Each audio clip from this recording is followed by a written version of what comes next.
It's 2023, and we're in Season 5 of All Right, Now What? We start with online harassment and hate faced by women journalists.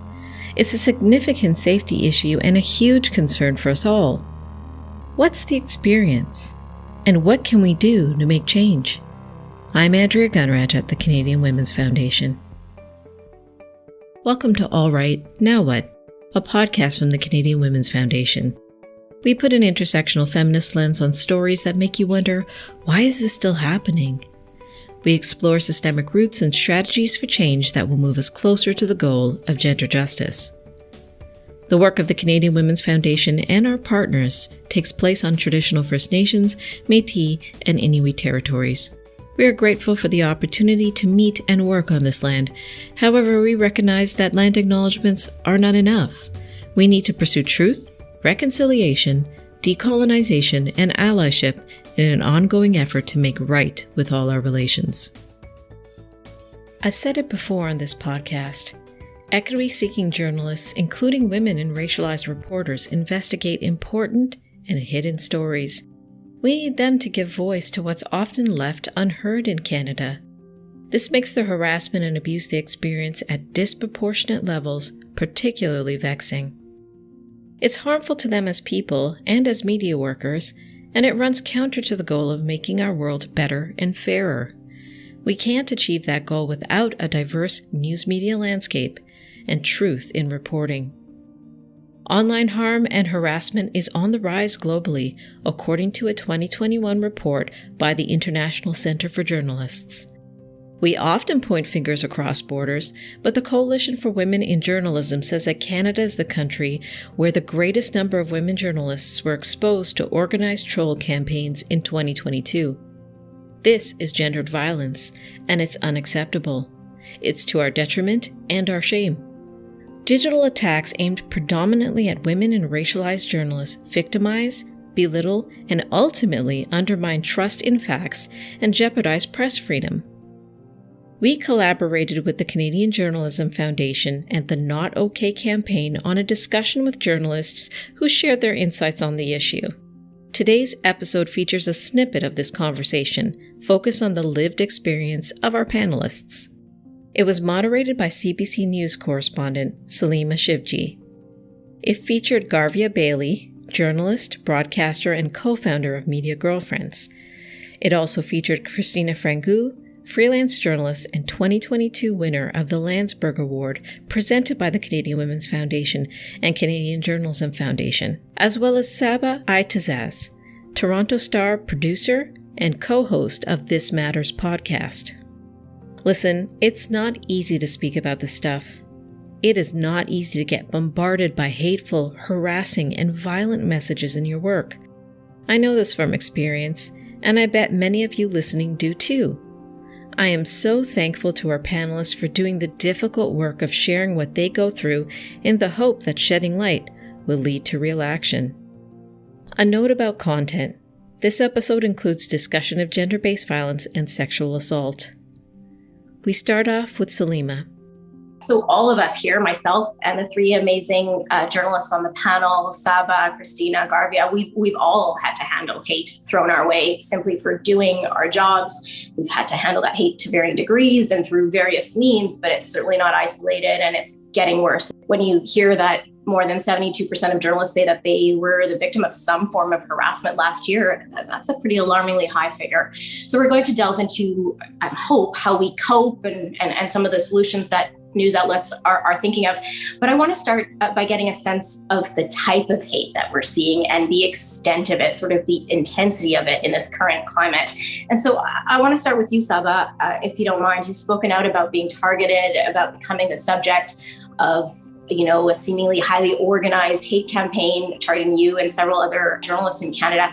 Can you give us an idea of the type of vitriol that you received and sort of the scale of it and what it was like going through that? I usually have started conversations with apologies, which I shouldn't have to, but I do because trauma strips you of your words and your story. And if there are pauses in what I'm saying, or if I segue into another part of the conversation, I do apologize for that. I also want to start with saying that I have forgotten what safe looks and feels like for me, which is ironic because I came to Canada to be safe. I have now effectively been the target of hate in 2 countries. I was an international journalist in Pakistan, and I have experienced all of what I'm experiencing right now before in the form of a systemic and malicious cyber campaign against me. The violence was because of a lot of human rights reporting that I've done, which a lot of totalitarian forces in Pakistan and hyper-nationalist forces in Pakistan do not like. That violence eventually, because it carried on with such impunity, trickled into my real life. My car was ambushed. I have been given acid attack threats. I was afraid for my life and eventually had no choice but to come here. Canada, for a lot of journalists who are in countries where this kind of repression of freedom of journalism is going on, is supposed to be a haven and a safe space. So it's sad to see that we are having this conversation here. It's sad to see the CFWIJ numbers on online hate in Canada. What I'm getting, I can tell you that it has nothing to do with my work. It's not a critique on my reporting. It has everything to do with my gender, my identity, my race, and where I'm from. But the kind of graphic language and threats that are used on my person are almost physical in nature. Every word feels like a slap in the face. We already know that, online violence and online abuse has the same effect on your mental health, on, your physical health as actual physical trauma. Threats have gotten worse. They usually happen very well timed on a Friday. So I have a lot of time to think about it over the weekend when I'm supposed to have my time off.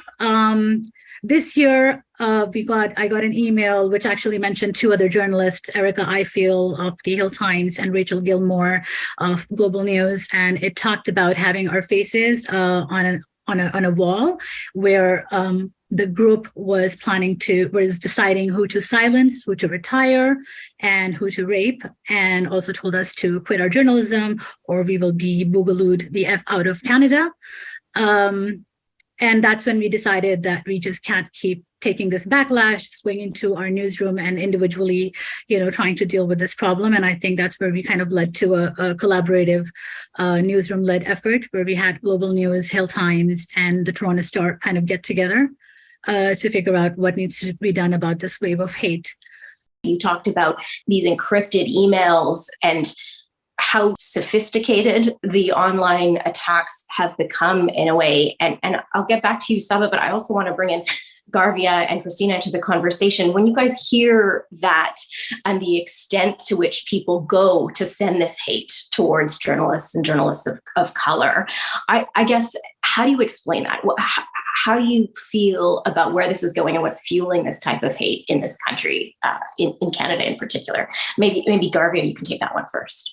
And this is ongoing. It's something that, especially since the birth of social media and it being a part of your job to be in those spaces, it sets a chilling effect on anyone, any woman who feels like they'd like to speak out or have something to say, or even in support of the journalists and the women in their circles to say anything. And I think that's the point of these coordinated attacks, is to silence through the means of terror. If you are able to terrorize enough women, enough journalists into being silent, then that's a part of the whole, I don't know what you want to call it, culture war or media war or information war. It's a form of warfare. And what I've seen and witnessed, and luckily over the last while have not had to experience, but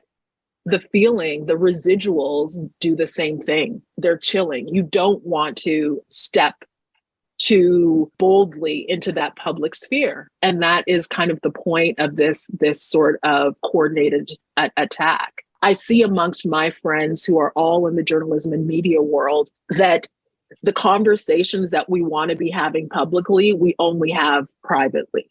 And that's not what we came into journalism for. We came here to be clarions and to be the ones that people can come to, and that we can be here to speak our truth and to speak the truth of whatever's going on the ground. And this is just a great way to silence that.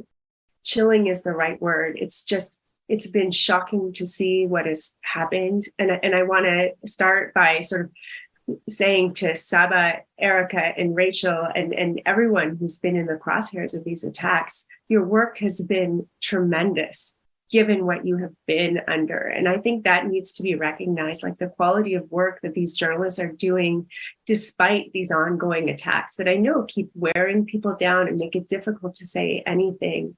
And, we watch what's happening in other countries and people talking about physical attacks on journalists and journalists being put in prison and more sort of organized attacks from a state level to stop the act of journalism. But this is censorship as well. And it's very hard to speak out. And we did see journalists who spoke out in support of women journalists of color. We saw, the attacks just grow, the number of people that were sort of in their crosshairs, and that's wrong. And I would like to see all of us sort of speaking out, and that's freelancers, that's newsrooms, that's people outside the world of journalism, to say that this is wrong, because this work is really important. You talked about speaking out and the importance of speaking out, but of course that is also so difficult when you're dealing with trauma and when you're trying to cope and you're trying to actually continue doing your jobs. And I want to get at that. I want to talk, about specific help from news organizations and what managing editors do in a minute. But first, I want to just talk personally. Saba, how do you deal with that hate, and what are the sort of coping mechanisms that you've developed along the way? You talked about joining a little bit with some others who are going through it. How do you develop a path to keep going and to keep doing this job when it gets so difficult and you're being bombarded with some of that online hate? I think journalists are conditioned. It's our trauma response to keep operating on muscle memory.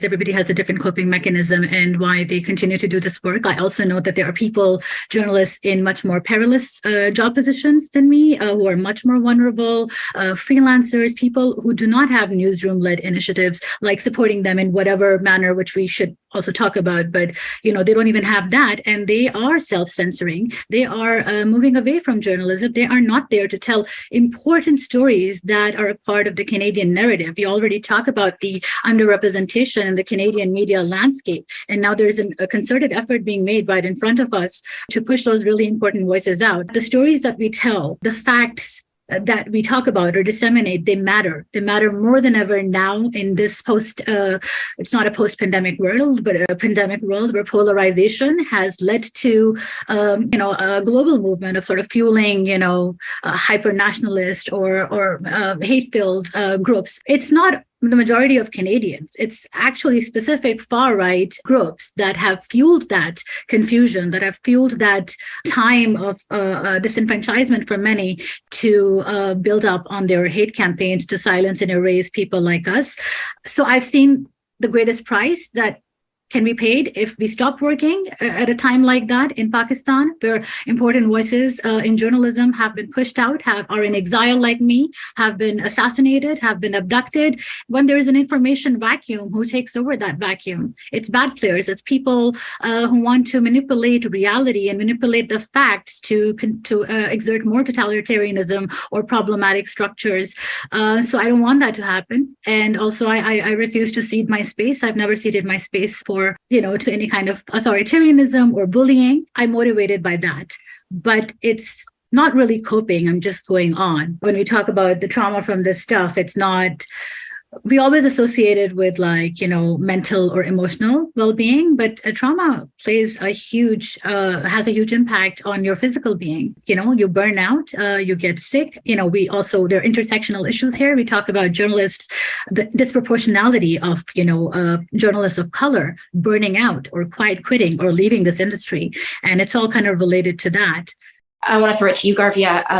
How do you sort of cope with where you see this going? You've worked a long time in this industry. You've been with legacy media and worked on your own as well. So when you see the direction it's going in, I guess, what are sort of those coping mechanisms that you may use? And I'll get to you, Christina, in a second with a similar question.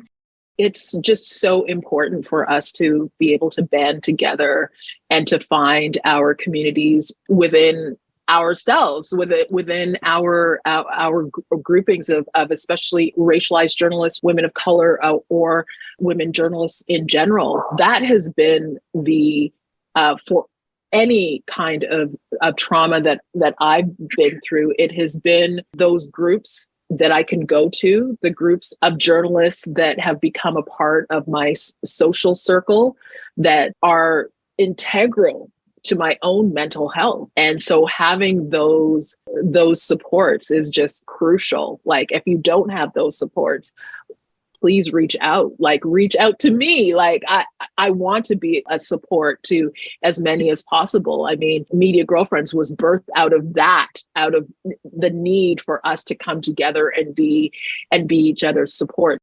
Christina, I want to throw that to you. You work as a freelancer. I mean, how does that sort of inform the jobs you perhaps choose to take, or how you weigh situations when you know that sometimes you don't have a big media organization behind you and a colleague that you can call and be intimately involved in the story with? Well, I will say that I think this has changed the way freelancers talk among themselves and look after each other. And we do have some organized support groups, but we also have very informal sort of groups of friends that look after each other. And I would also say, if there's anybody watching this who is freelancing and who is struggling and is trying to figure out what you say and what you don't say and how to take on these challenges, please reach out. We have a good group of freelancers in Canada, especially those of us who have been at this a long, long time. And we're going to keep working to make sure that we're looking after as many freelancers here as possible. I've been a freelancer for almost 20 years, so a really long time. When I started, the problems you would have is sort of one source that or one person that just kept calling you, maybe kept emailing you. And that was kind of it. But now it's part of your job as a freelancer is also marketing yourself. And it's commenting on things. It's like doing the work to make sure that people share your stories. And it means that people learn more about you and they learn more about your networks. I have to be careful about what I say about my family and who I'm connected to and where I might be. If I'm working on a story and I am going into a place by myself, I always make sure that someone knows. I have sort of a system that someone sort of will call after a certain amount of time and check in just to make sure that I'm okay. And I also pick my assignments a little differently. If I think I'm in territory that's uncomfortable for me in some ways, I make sure I'm working with an editor I know I can trust. And you will learn who those editors are, who stand up for you, who check in with you. I do a lot of writing and stories of people who have just sort of been through hell and back, like spending a lot of time with people in some of their worst moments. You need to make sure that you have a team around you that knows how to look after you in that situation. There's a lot of political stories I don't touch because it's not to me worth the risk. That said, I do a lot in sort of vaccinations and gender-based violence, and both of these sort of open the door to a whole bunch of emails that I really would not like to receive. But that's the trade-off I make. I'm constantly talking, though, to other writers and to editors about, do you think this risk is worth it? What would you do if this happened? And then when we see someone sort of being slammed online, I tend to reach out, and I know other people do that to me just to make sure, are you okay? All right, now what? What you heard is just a slice of what our panelists spoke about. I encourage you to watch the full panel on the Canadian Journalism Foundation's YouTube channel. The link to the video is in today's show notes. Our October 5th, 2022 podcast also focused on feminist journalism, and it featured past Landsberg Award winners Robin Doolittle and Christina Frangou. It's a helpful companion to this panel discussion. It offers practical tips on how we can uplift feminist voices in Canadian media. Please give it a listen too. And the Landsberg Award is now accepting applications. It celebrates a journalist raising awareness about gender equity and justice issues in Canada, and it seeks to inspire an increase in feminist media coverage and the voices of women in Canada. You can learn more about how to apply at canadianwomen.org. Submissions are due January 20th. Finally, we've got great things in store for this season of All Right Now What, and great things coming at the Canadian Women's Foundation. We need people like you with us every step of the way. One of the best ways to stay informed is email. Sign up to our email list now at canadianwomen.org if you haven't already done so. Please listen, subscribe, rate, and review this podcast and share it with others. If you appreciate this content, if you want to get in on the efforts to build a gender-equal Canada, please donate today at canadianwomen.org and consider becoming a monthly donor. And thank you for being tireless in your support for gender justice.